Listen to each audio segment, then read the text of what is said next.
Boa noite!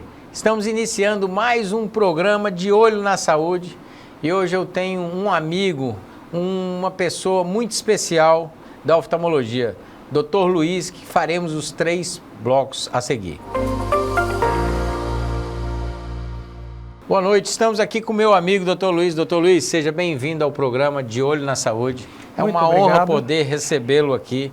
Você que, não sei se é natural de São Paulo, mas trabalha lá no São Paulo, né? Como é que chama a sua cidade, Dr. Luiz? Eu moro em Guaratinguetá. Boa noite, pessoal. É um prazer ter vindo ao Acre, conhecer o Acre pela primeira vez. É um prazer estar aqui com você, Eduardo, que é meu amigo de longa data. E eu hoje moro na cidade de Guaratinguetá, mas eu tenho clínica baseada no Vale inteiro, no Vale do Paraíba.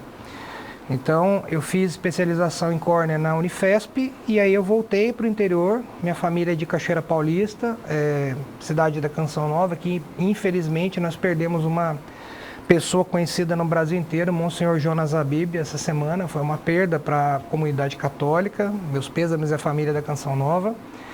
E eu estou aqui porque fiquei muito feliz em estar aqui com você pessoalmente, depois de muito tempo e muitos convites de ter vindo ao Acre, eu consegui organizar minha agenda para vir para cá. Obrigado pelo convite e obrigado a todos por essa oportunidade. E você que está conhecendo o Dr. Luiz agora, o Dr. Luiz é oftalmologista, especialista em córnea, como ele mesmo falou. E hoje nós vamos abordar um tema muito interessante. O tema é ceratocone. É uma doença que geralmente inicia na primeira década de vida, quando ela é mais grave, e mediana de gravidade, quando se inicia na segunda década de vida. Dr. Luiz, explique para os nossos telespectadores o que é o ceratocone, principalmente que se inicia, né, na fase de criança ainda. Você, mãe que está assistindo a gente, é muito importante ficar muito atento ao comportamento do seu filho. O paciente que tem ceratocone, ele é um paciente que ele tem um alto potencial de alergia. Aquela criança que faz crise de repetidas episódios de rinite, é uma criança que repetidamente a hora que está distraída, ela está coçando os olhos. O hábito da criança coçar o olho, você causa uma deformação nas fibras de colágeno. Colágeno é uma gelatina, igual a gelatina que a gente tem em casa, que quanto mais você coça ela, mais ela quebra e ela se reorganiza de uma forma bicuda. Eu costumo dizer para o paciente no consultório, para ficar fácil de entender, é que imagina que o vidro do relógio da gente é a córnea, que é essa parte transparente. Quando você começa a coçar essa córnea, ao invés dela ficar arredondadinha, ela fica mais bicuda, como se fosse um biquinho mesmo, como se fosse a parte de baixo da coxinha. Em vez dela ser a parte redondinha, ela vira o biquinho. Pronto. E isso deforma muito a qualidade visual da criança. A criança, muitas vezes, ela tem um olho que é muito pior, e os pais não se apercebem e aí começa a ter problema de desempenho escolar, de vista cansada na criança, que vai ser a ambliopia no termo técnico, entre outras coisas. Então, mãe, pai, você que está assistindo a gente, fique atento ao comportamento do seu filho. Ao primeiro sinal, procure auxílio do especialista, passe uma consulta para identificar a doença. Quando você trata, inibe o fator alérgico, inibe a coceira, essa criança ela tem uma vida normal. Agora, quando você deixa as coisas correrem soltas, quando essa criança chega e descobre a doença, muitas vezes a gente tem que ter atitudes mais drásticas, lente de contato, cirurgia, crosslink, outros procedimentos para tentar reverter esse quadro que normalmente nunca é bonito para a criança. Ou seja, você que tem um filho que às vezes, quando você está coçando o olho e o ceratocone, ele está muito ligado a uma miopia muito alta com astigmatismo. Aí você percebe que seu filho está aproximando muito o objeto, não é isso? Sim. Está chegando muito perto da TV, é um alerta para que você procure o especialista e ele possa corretamente dar o diagnóstico. Mas o ceratocone, doutor, ele tem uma região que ele acontece mais? O que você observa no Brasil? Como é que é a incidência dele, a prevalência dele, no caso aqui no nosso país? A tendência é que você tenha uma repercussão maior em lugares muito altos, ou seja, serras, e nos lugares mais próximos ao Equador. Nos lugares com proximidade ao Equador, você tem uma incidência maior do ceratocone. Ou seja, aqui a nossa região... A potencialidade é muito grande, só que normalmente a família ela não procura a prevenção da doença. E aí o que acontece? Essa córnea vai ficando bicuda e a criança, quando chega para fazer o diagnóstico, ela já deveria ter chegado 2, 3 anos antes, para a gente poder fazer o diagnóstico precoce. Então, a gente percebe que, por conta da desassistência, isso não é um problema do Acre no geral, isso é um problema do interior do Brasil.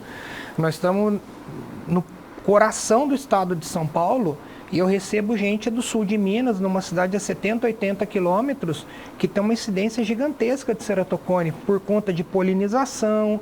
É uma cidade que tem índice alto de criação de avícolas, então você tem uma incidência maior de fatores alérgicos. Então são coisas que você gera um prejuízo à qualidade da criança e muitas vezes a criança não consegue relatar isso. Sabe uma coisa interessante? Quando a criança começa a ir no médico e ela fala assim, mamãe, eu não estou enxergando com o óculos que eu estou usando, e a cada 3, 4 meses vai e o médico aumenta a receita da miopia e a criança não fez o exame da topografia, do Pentacan, do Orbiscan, que são exames que nós chamamos de topografia ou tomografia da córnea, que você consegue ter uma previsibilidade ou um risco maior dessa criança desenvolver a doença, em alguns casos, antes mesmo da criança desenvolver a doença. Ou seja, o importante é corretamente você ter acesso ao oftalmologista e fazer com que seu filho consiga, né, essa consulta com o especialista. Exatamente. Porque eu sou oftalmologista, não atendo tanta criança. Eu me especializei mais na parte de catarata e a gente acaba ficando com as pessoas acima de 50 anos. E você me deu um alerta muito bom, porque agora, né, como parlamentar, como deputado, a gente pode, às vezes, promover algo de atenção a essas crianças para que a pessoa consiga ter um diagnóstico mais precoce e tenha um tratamento muito mais facilitado. O que eu notei aqui no estado do Acre é que no nosso interior, o índice de glaucoma aqui é muito alto. Eu não sei se é porque as pessoas têm dificuldade de acesso, mas a prevalência do glaucoma em números de habitantes, eu percebi que chegava a ser 2 a 3 vezes maior do que em outros locais. Mas como o não acesso é muito maior, então, assim, tem um viés muito grande nisso. Mas é um alerta, né? Bom você, como especialista em córnea, lembrar isso, que pode ser uma proposta nossa daqui para frente, né? Com certeza. E o que você indicaria, no caso aqui, já te cortando, para os pais que querem, assim, saber o primeiro sinal? É coçar o olho? É assistir de perto? O que você acha que seria o primeiro sinal do ceratocone? O mais comum na prática do que a gente acompanha, eu atendo muita criança exatamente por fazer muito ceratocone. Antigamente a gente pegava a doença começando ali com 14, 15, 17 anos, hoje a gente pega a doença começando com 6, 7, 5 anos. A gente tem talvez um fator agregado pelo uso em excesso da tela. Existem já documentos comprovando que a expectativa é que metade da população do mundo fosse míope em 2050 e por conta da pandemia isso foi encurtado em 5 anos. Então, em estatística do Brasil, a expectativa é que metade da população do Brasil em 2046 ou 47 seja míope. Nós estamos falando hoje numa população que está em 270 milhões de pessoas, que estatisticamente a gente estaria falando em 160 milhões de míopes. Seria praticamente uma epidemia de míopes. Dentro desses míopes da epidemia, estão os míopes que são míopes saudáveis, que podem ser submetidos a cirurgia refrativa laser com excimer laser e ficarem livres do óculos. Isso tem um valor social, mesmo a cirurgia não sendo muito comum e não sendo realizada pela maior parte das pessoas. Oportunamente, se a pessoa colocar na ponta do papel o que ela gasta de óculos e o que ela teria que pagar para fazer a cirurgia, mesmo que se tratando do mercado particular, ainda assim sai muito mais barato do que ela, não só em dinheiro, como em qualidade de vida, o fato dela não estar usando óculos.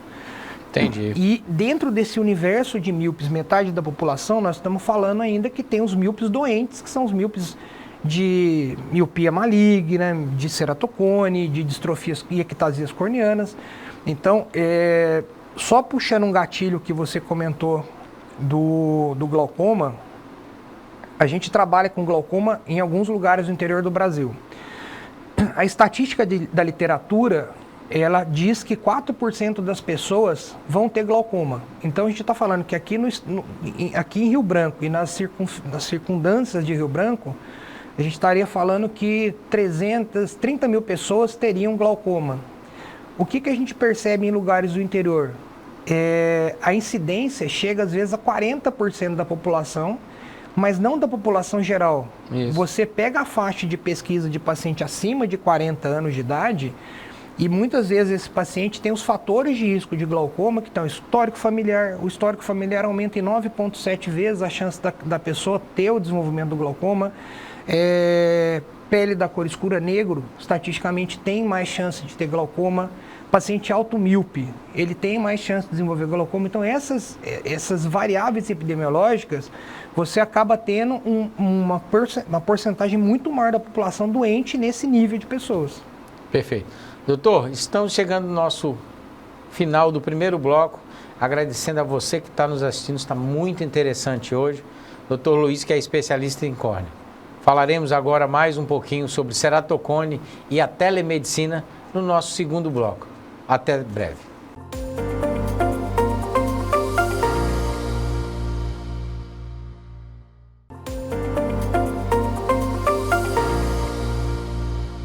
Estamos de volta no programa De Olho na Saúde, aqui com o nosso convidado, Dr. Luiz, oftalmo, especialista em córnea. E aqui no nosso segundo bloco, iremos falar um pouquinho da telemedicina. A telemedicina, eu acredito que será o futuro de toda a medicina, e na oftalmo ela está começando. E como foi um compromisso nosso também, trazer essa tecnologia para os locais mais distantes aqui do nosso Acre, ninguém melhor que o Dr. Luiz para falar um pouquinho da motivação dele de estar aqui no nosso estado e falar sobre a telemedicina. Doutor, o que você espera da telemedicina para o futuro da oftalmologia? Eu lembro alguns anos atrás, nós num congresso nos Estados Unidos, e vendo o lançamento de um equipamento. E esse Global Check, lembra? Lembro. E esse equipamento, na época você falou assim, isso que eles estão tentando fazer, eu já faço no Acre há muitos anos.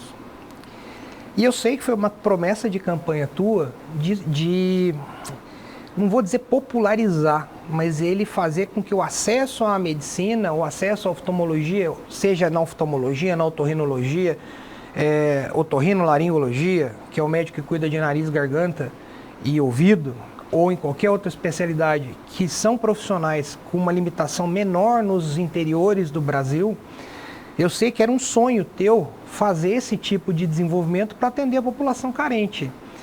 E eu sei que você está trabalhando nisso há muitos anos. E foi interessante vir para Rio Branco para conhecer a funcionalidade disso e o potencial do que foi desenvolvido pela empresa que está executando telemedicina aqui em Rio Branco, ainda que de forma embrionária, se ele for replicado nos interiores do Brasil, isso é uma inovação, é um salto de qualidade gigantesco para a população, seja ela uma população de baixa, média, alta renda, particular, convênio, isso você consegue universalizar o acesso à medicina de elite. Você pode estar no interior do Ceará e ser diagnosticado por um médico que está na Espanha, na Europa, nos Estados Unidos, no Acre. A gente tem que valorizar as coisas boas nossas. Nós temos muitos médicos extremamente qualificados, talvez até mais qualificados pelo número de pacientes que nós operamos. Qualquer residente no Brasil, ele opera 5, 6, 7 vezes mais paciente do que o preceptor dos Estados Unidos já operou na vida. Então, a qualidade do médico brasileiro tem que ser valorizada. Assim como do empreendedor brasileiro que desenvolveu um produto que está com a qualidade muito acima do que é apresentada pelo Global Check nos Estados Unidos e é capaz de trazer um salto inigualável de acesso à população carente, principalmente que é a mais desassistida. Com certeza. A partir do momento que você usa a tecnologia para várias pessoas, você deixa mais barato Sim. aquele equipamento e consegue universalizar, né? Realmente é um sonho meu. Eu fico pensando isso até em outras áreas. Eu vou só te dar aqui um exemplo básico. que se eu te falar que 30% a 40% de todas as consultas feitas no SUS de todo o Brasil a gente pode economizar isso de 30% a 40% do dia para a noite. Aí você me pergunta como? Se você vai num médico e quer fazer um check-up, vamos lá, check-up. Você vai, tem mais de 45 anos, vamos supor, você é do sexo feminino, tem mais de 45 anos, ele vai te pedir um preventivo, um exame preventivo. Papa Nicolau. Ele vai te pedir uma mamografia, ele vai te pedir certos exames de sangue. E por que você já não vai com isso para o médico? Você já ganhou um retorno. Ou seja, aquele retorno, ele está contando com uma consulta no SUS. Você deixou de atender um paciente. Isso tudo eu já pensava nisso, em ser feito por via de telefone. E hoje nós temos a telemedicina para isso. Sim. E a telemedicina, com o uso da inteligência artificial, se você não sabe, eu vou até expor aqui para você, eu estou acabando de desenvolver um software para inteligência artificial através do WhatsApp da oftalmologia. Sabia disso? Não. O que você faz? Você deixa o técnico da sua clínica, ele vai passando os exames, ele vai cadastrando o paciente lá. Quando ele entrar no seu consultório, ele já tem um lembrete dos cálculos matemáticos, de tudo te alertando. Você fica como um guia para você não esquecer nada, nenhum parâmetro que aquele paciente possa ter de doença. Fantástico. Entendeu? Então, assim, eu acredito muito nisso, me dedico a isso e eu acho que a telemedicina que vai fazer com que você que mora lá em Jordão, você que mora em Santa Rosa, você que mora em Marechal Thaumaturgo, possa ter um acesso a uma medicina de qualidade. Isso nós estamos tentando trazer aqui para a oftalmologia. Você já tinha tido acesso assim à telemedicina em outras áreas? Eu já tinha tido acesso à telemedicina durante a época da pandemia. O software que a gente usa na clínica, nós conseguimos utilizar ele para atender com validação de receita online, etc. Mas não era o que é apresentado aqui. Aqui está muito mais avançado do que a gente estava usando em São Paulo. Uma coisa que é interessante, pegando o ponto do que você falou da pessoa que está fazendo um check-up ginecológico ou de um check-up cardiológico, muitas vezes a pessoa passa no clínico, o clínico pede o exame e ela vai voltar no outro clínico, o clínico vai pedir outros exames ou ele não vai ter acesso ao primeiro exame. Quando você está tudo integrado na plataforma de telemedicina, seja na parte clínica, na parte ginecológica, oftalmológica, tudo que o paciente fez fica numa base de dados. E com isso, você pode pegar essa base de dados até para o ano seguinte, quando o médico vai avaliar o paciente novo, por exemplo, no ceratocone, que você tem essa progressão desse apiculamento, desse bico do olho, você consegue comparar a imagem de um ano com a imagem do ano anterior e, usando a própria inteligência artificial, dizer qual é a preditibilidade que você tem para fazer aquilo. Se você precisa tratar da forma A, da forma B, da forma C, para poder ter um diagnóstico do paciente não baseado na opinião do médico, baseado em evidência científica. Então, eu acho que o grande salto de qualidade para a população geral da telemedicina, com certeza, vai ser a inteligência artificial e, principalmente, vai ser você poder ter uma base de dados maiores para você poder mapear como é que está a evolução das doenças pelo país. Hoje, nós não temos uma base de dados que você consiga fazer uma pesquisa científica com base nacional. Você tem uma base muito estruturada em alguns centros de pesquisa que estão em alguns lugares do interior do país, até em Rio Branco faz parte de pesquisa científica no seu hospital, mas você não tem como estratificar isso de uma forma que você consiga ter uma fotografia do que é o Brasil hoje em relação a qualquer tipo de doença. Você tem desenhos do que pode ser o Brasil baseado numa pesquisa feita no Rio de Janeiro que você extrapola ela por faixa etária no resto do Brasil. Mas você não tem o que acontece em Cruzeiro do Sul, por exemplo. Você não consegue computar qual é a incidência de uma doença A, B ou C em Cruzeiro do Sul e em Boca do Acre. Você não consegue comparar qual é a variação dessas doenças proporcionais à distância das cidades. Então isso é uma coisa que a telemedicina ela vai favorecer muito a base científica para você, num futuro, conseguir predizer quais exames a pessoa precisa fazer em qual faixa etária da vida para ela poder prevenir certas doenças. Isso nós estamos falando de doenças oculares, doenças cardiológicas, doenças oncológicas, os cânceres em geral. Enfim, eu acredito que o grande salto seja para o lado bom e para o lado ruim, seja a telemedicina. Por que para o lado ruim? Porque se ela for mal utilizada, se ela for mal versada, alguns planos eles podem trabalhar só com redução de custo social. Sim. E o nosso foco enquanto médicos é trabalhar no aumento da qualidade, tanto qualidade científica, quanto qualidade de atendimento ao paciente. O médico raiz, ele está preocupado com a qualidade no atendimento ao paciente.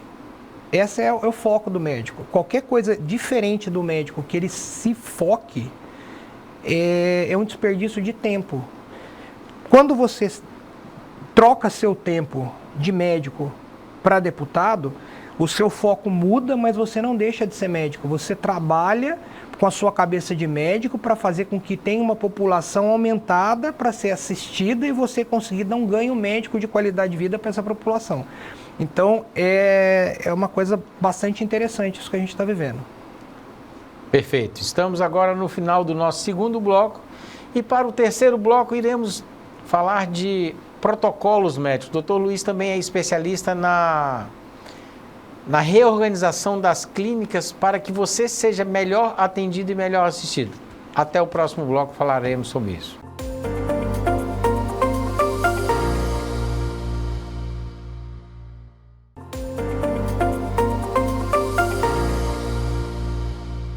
Estamos de volta no nosso terceiro e último bloco, aqui com o Dr. Luiz, especialista em córnea. Falamos no primeiro bloco de ceratocone, no segundo bloco sobre a telemedicina, quais são os avanços que a telemedicina pode trazer.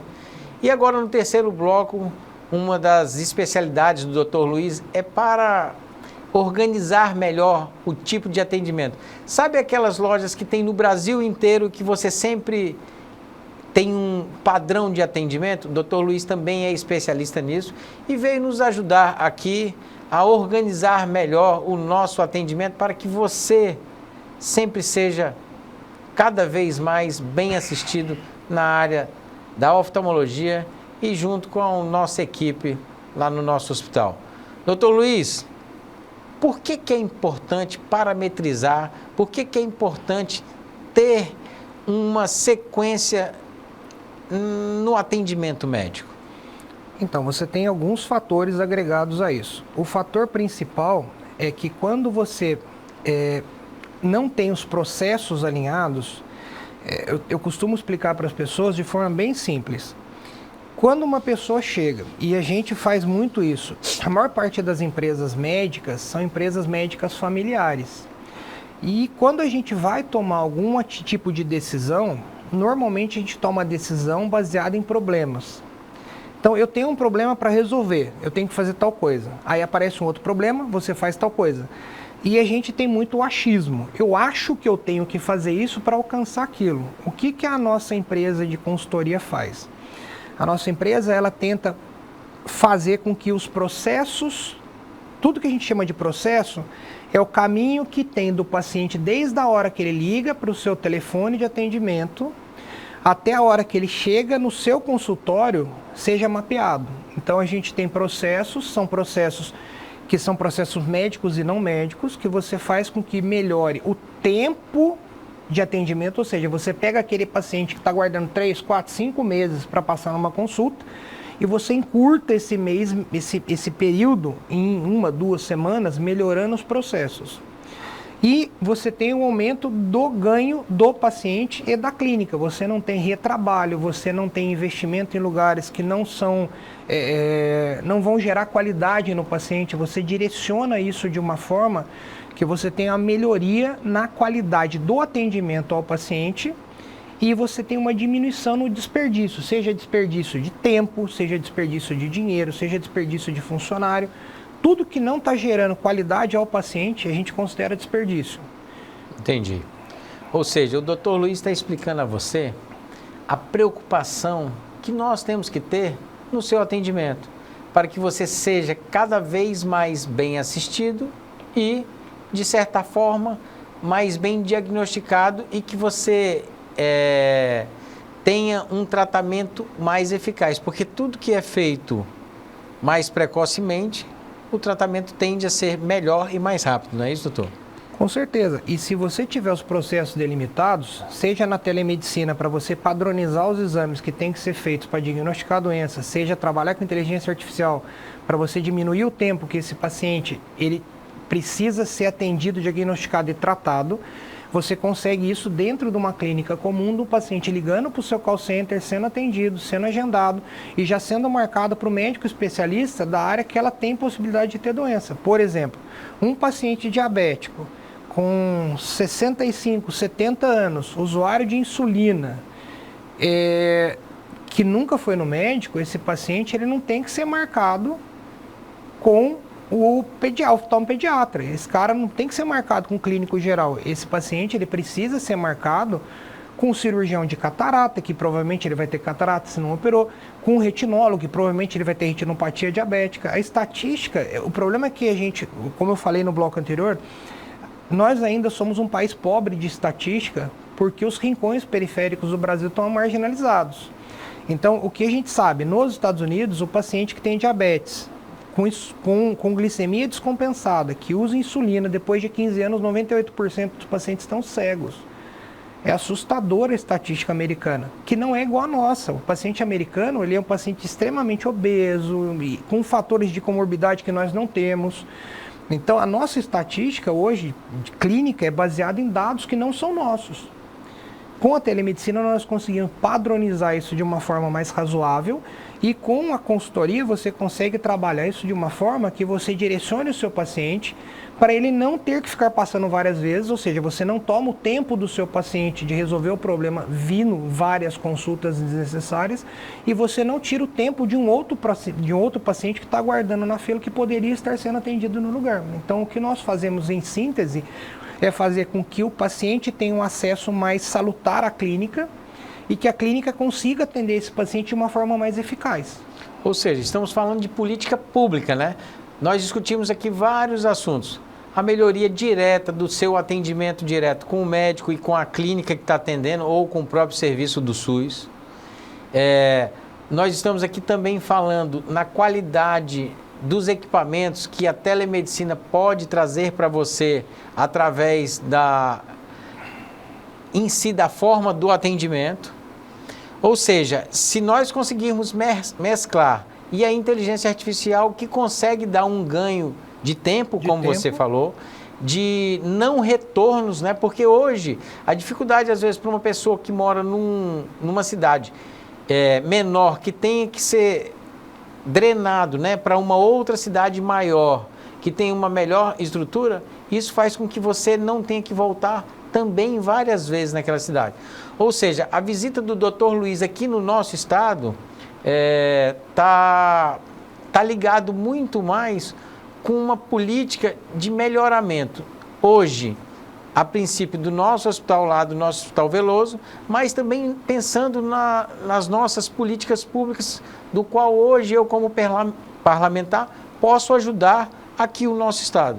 Doutor, chegamos praticamente no nosso final do nosso programa. Eu quero deixar aqui um tempo para você dizer o que você achou do nosso estado. Aqui tem um ditado de que quem vem aqui no Acre e bebe da água do rio Acre pode querer vir morar aqui, doutor. Então, assim, hoje você já conheceu que um dos melhores peixes é o filhote, ainda não comeu, mas não comi ainda. Hoje no jantar, depois aqui do nosso programa, vai ter essa oportunidade. Então fica aqui a sua consideração final para a nossa população acreana. Eu queria agradecer a receptibilidade das pessoas. Eu fui muito bem recebido em todos os lugares que eu tive. Eu andei bastante aqui, desde ontem a gente está caminhando bastante, está conhecendo clínicas, está visitando espaço público, fui na Santa Casa. Queria agradecer a figura do provedor da Santa Casa, que foi muito gentil em receber a gente. Todas as pessoas com quem a gente conversou foram extremamente amáveis e atenciosas. Eu estou bastante feliz de ter vindo ao Acre. Estou bastante impressionado com a qualidade de Rio Branco, mesmo sendo a capital mais distante do país, em relação a Brasília e em relação ao eixo comercial Rio-São Paulo. Aqui não deixa nada a desejar, pelo que eu tenho, que pelas estruturas que eu vi, é os melhores hospitais no Inter Rio e São Paulo. Obrigado à população, obrigado a doutor Eduardo pela oportunidade de ter vindo conhecer Rio Branco. Há muito eu já estava ensaiando essa visita, mas... É verdade, demorou, hein, doutor? Por vez ou outra a gente acabava não conseguindo realizar. E agora, em relação à água do Rio Acre, não me deram ainda. Mas tenho certeza que, junto com o peixe filhote que você vai comer hoje à noite, aliás, saindo aqui do programa, né? A gente vai fazer você beber da água do Rio Acre. Agradeço ao doutor Eduardo, nosso agora deputado, que prometeu na campanha trabalhar forte e pesado pela população, principalmente na área da saúde, que é a área do coração dele. E agradeço a todos pelo carinho que tiveram comigo aqui. Meu muito obrigado. Espero estar em breve de volta aqui em Rio Branco. Obrigado. Doutor, eu que agradeço a oportunidade de você nos visitar, conhecer a nossa realidade, dizer ao nosso telespectador o carinho que eu recebo de vocês quando estou andando no mercado, quando eu estou atendendo, quando eu estou na fundação hospitalar, quando eu estou na maternidade. Em todos os locais eu sempre fui bem tratado. Eu agradeço de coração a oportunidade que o Estado do Acre está me dando de desenvolver esses sonhos e que cada vez mais nós possamos melhorar a qualidade da nossa medicina e da nossa política também. E não posso aqui deixar de agradecer que aqui esse nosso cenário, a nossa amiga Thalita da Home, agradecer toda vez ela vem e faz uma mudançazinha bem aconchegante. Meu muito obrigado a todos, uma boa noite e, se Deus nos permitir, até quinta que vem. Fiquem com Deus.